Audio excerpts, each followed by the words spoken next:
اللہ کی قسم، جھک جانے میں جو عزت ہے وہ سر اٹھانے میں نہیں ہے، چپ رہنے میں جو سکون ہے وہ جواب دینے میں نہیں ہے۔ ایک عورت نے پوچھا، یا رسول اللہ میرے خامند کا میرے اوپر کیا حق ہے؟ آپ نے فرمایا تیرے خامند کے جسم پہ پھوڑے نکل آئیں اور ان میں گندا پانی جمع ہو جائے اور تو زبان سے چاٹ چاٹ کے اس کے زخم صاف کرے تو بھی تو نے خامند کا حق ادا نہیں کیا۔ دونوں کو بیلنس کیا ہے۔ بہترین مسلمان وہ ہے جس کا بیوی کے ساتھ اچھا سلوک ہو۔ جب تک آپ کو صبر اور برداشت کرنا نہیں آئے گا، آپ کی زندگی خوبصورت نہیں ہو سکتی۔ غصے کو پینا سیکھو، غصے کو دبانا سیکھو، غصے کے وقت چپ رہنا سیکھو تو آپ کی زندگی بڑی خوبصورت ہو جائے گی۔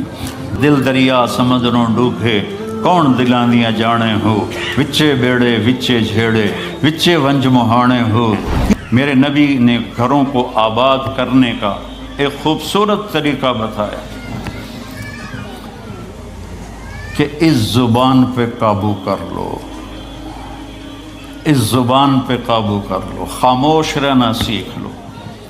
غصے کے بیوی کو غصہ چڑھ جائے تو خامند چپ کر جائے، خامند کو غصہ چڑھے تو بیوی چپ کر جائے تو آپ کا گھر خوبصورت رہے گا۔ اگر دونوں ہی آگ لگ گئی اور دونوں ہی بولنا شروع ہو گئے تو آپ بھی گئے، آپ کے بچے بھی گئے۔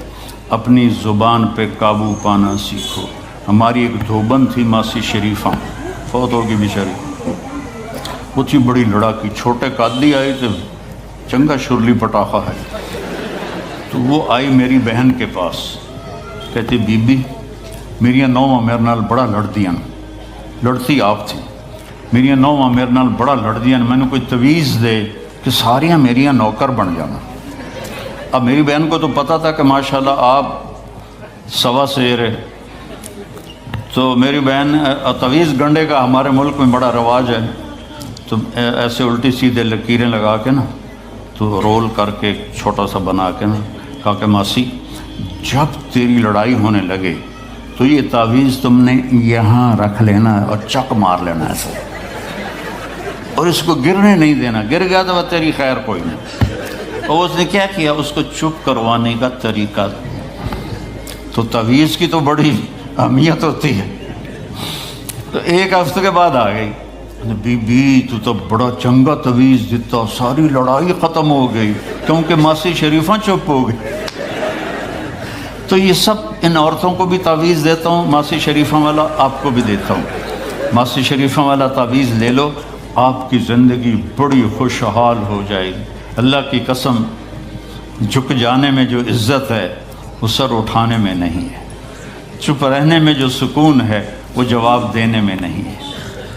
آپ خاموش رہنا سیکھو، آپ اپنے بچوں کو عزت دینا سیکھو، اپنے بچوں کو ٹائم دیا کرو۔ یہاں مرد کی بھی جاب ہے، عورت کی بھی جاب ہے، تو بچے نظر انداز ہوتے ہیں، ان کو ٹائم دو۔ میرے نبی نے فرمایا اکرموا اولادکم، اپنی اولاد کو عزت دو، اور آپ نے فرمایا خیرکم خیرکم لأہلہ، سب سے بہترین مسلمان وہ ہے جو بیوی سے اچھا سلوک کرے۔ اور ایک عورت نے پوچھا، یا رسول اللہ میرے خامند کا میرے اوپر کیا حق ہے؟ آپ نے فرمایا تیرے خامند کے جسم پہ پھوڑے نکل آئیں اور ان میں گندا پانی جمع ہو جائے اور تو زبان سے چاٹ چاٹ کے اس کے زخم صاف کرے تو بھی تو نے خامند کا حق ادا نہیں کیا۔ دونوں کو بیلنس کیا ہے۔ بہترین مسلمان وہ ہے جس کا بیوی کے ساتھ اچھا سلوک ہو۔ آپ نے 11 شادیاں کی، یہ شوق کی نہیں تھیں، یہ اللہ کے حکم کی تھیں اور ہمیں زندگی سمجھانے کے لیے تھیں کہ آپ یہاں رہو یا کہیں اور جگہ رہو، جب تک آپ کو صبر اور برداشت کرنا نہیں آئے گا آپ کی زندگی خوبصورت نہیں ہو سکتی۔ غصے کو پینا سیکھو، غصے کو دبانا سیکھو، غصے کے وقت چپ رہنا سیکھو تو آپ کی زندگی بڑی خوبصورت ہو جائے گی، بہت حسین ہو جائے گی۔ زندگی اندر ہے، باہر نہیں۔ اب رولز رائس میں چڑھ کے کوئی اچھی زندگی نہیں گزار رہے، لائف تو اندر ہے۔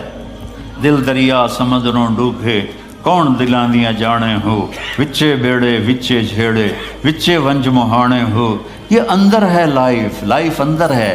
اور کیا لطف انجمن کا جب دل ہی بجھ گیا ہو، جب اندر بجھا ہوا ہو تو پھر باہر کی چیزیں کوئی مزہ نہیں دیتی۔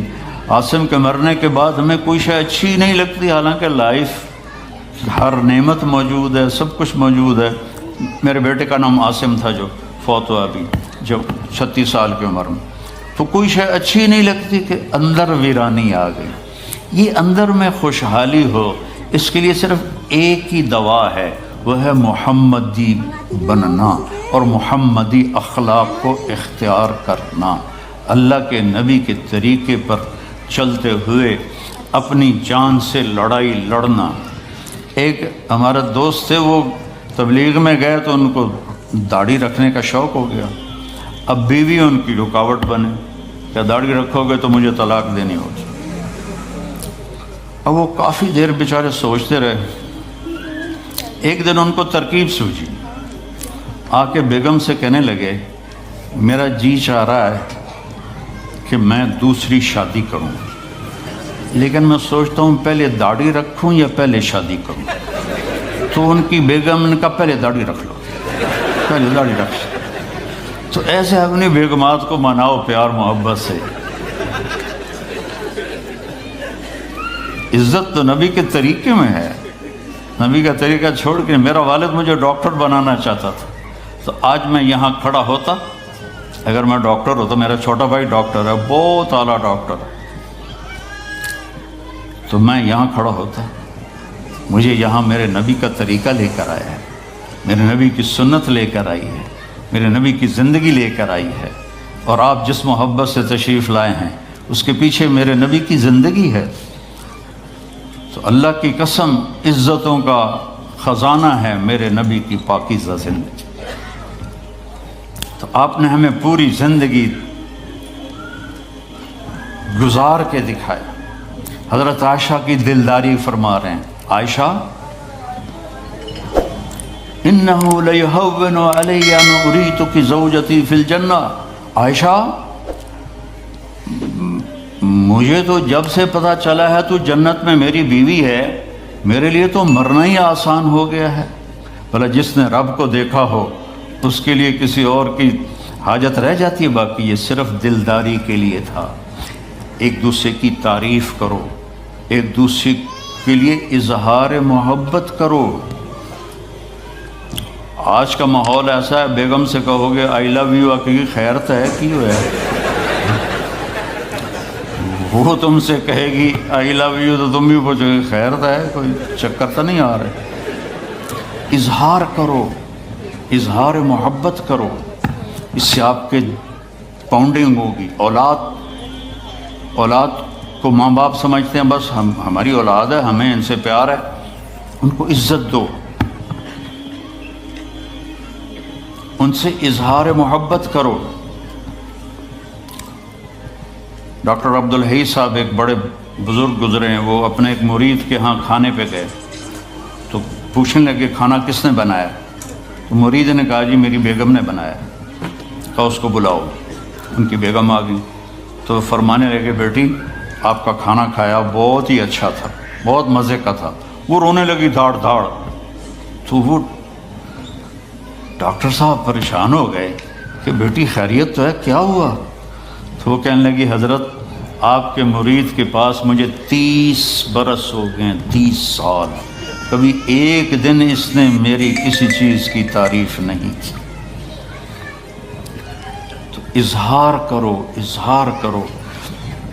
حضرت فاطمہ وہاں سے دروازے میں داخل ہو رہی ہیں، آپ کمرے میں بیٹھے ہوئے ہیں یا لیٹے ہوئے ہیں یا کرسی پر ہیں یا زمین پر ہے، جو ہی حضرت فاطمہ تھے تو ایسے تیزی سے آگے بڑھتے تھے، وہیں نہیں کھڑے رہتے تھے، اور ایسے حضرت فاطمہ کا ہاتھ پکڑ لیتے تھے اور اس کو یہاں بوسہ دیتے تھے، اور کبھی ماتھے کا بوسہ لیتے تھے، پھر ہاتھ پکڑے پکڑے ان کو ایسے لاتے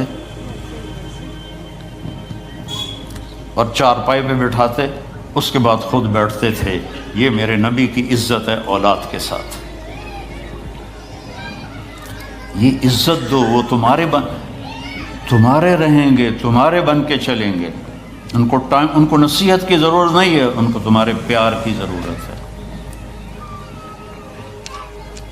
اور جب اللہ کے نبی حضرت فاطمہ کے گھر جاتے تو حضرت فاطمہ یہ کرتی تھی، وہ کھڑی ہو جاتی، آگے بڑھ کر اللہ کے نبی کے ماتھے کا بوسہ لیتی، پھر ان کا ہاتھ پکڑ کے ان کو چارپائی پہ بٹھاتی، پھر خود نیچے بیٹھتی تھیں۔ تو اظہار بہت بڑی دوا ہے، بہت بڑی غذا ہے۔ انسان محتاج ہوتا ہے اچھے کی وہ تعریف چاہتا ہے، خوشامد نہیں ہے، خوشامد حرام ہے، اور تعریف واجب ہے کہ اس کی حوصلہ افزائی کرو۔ تو یہ آپ کے بڑے گھر سے اور بڑی گاڑیوں سے آپ کی زندگی خوبصورت نہیں بنے گی، نبی پاک صلی اللہ علیہ وسلم کی مبارک زندگی کو اپنانے سے آپ کی زندگی خوبصورت بنے گی۔ باقی سب دھوکہ ہے، میرے رب کی قسم، سب فریب ہے۔ کچھ سال پہلے یہاں سے کوئی بڑے تاجر کی بیگم گئیں وہاں لاہور، تو مجھے انہوں نے ملنے کی خواہش ظاہر کی، تو ملانے والے نے کہا